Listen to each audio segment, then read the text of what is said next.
প্রিয় দর্শক, এই যে লোকটা পাওয়া গেছে, এবার জেনে নেব উনি কেন এটাকে উদ্ধার করলেন, কিভাবে উদ্ধার করলেন। আসসালামু আলাইকুম ভাই।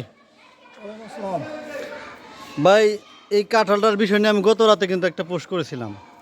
জি ভাই, আজকে সকালে 8টা-9টার দিকে আমি একটা ফেসবুক ওপেন করলাম।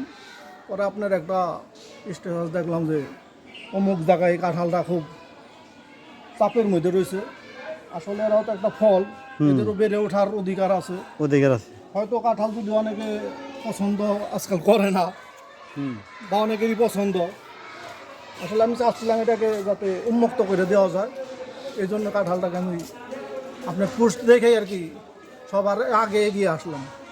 আপনাকে অসংখ্য ধন্যবাদ। আর এই পাতিল ধাপের গ্রামবাসীর পক্ষ থেকে আপনাকে অভিনন্দন এবং শুভেচ্ছা এবং দোয়া এবং ভালোবাসা। আপনি এভাবে মানুষের, যে কোনো মানুষের বিপদ আপদ, একটা ফলকে বাঁচানোর জন্য আমার একটা পুর দেখে আপনি চলে আসছেন হুড় করে এত সকালে। আপনাকে সত্যি আমাদের ধন্যবাদ বলে আপনাকে ছোট করব না। আপনি বহুত মহান একজন ব্যক্তি। আল্লাহ পাক আপনার দীর্ঘায়ু দান করুক, সকলে বলে আমিন। আর এই ভাইটির জন্য সবাই দোয়া করবেন যেন, এই দেখেন একটা পুর দেখার করেছি মাত্র এই কাঁঠালের, গতকাল রাতে সেটিকে উদ্ধার করার জন্য উনি চলে আসছে।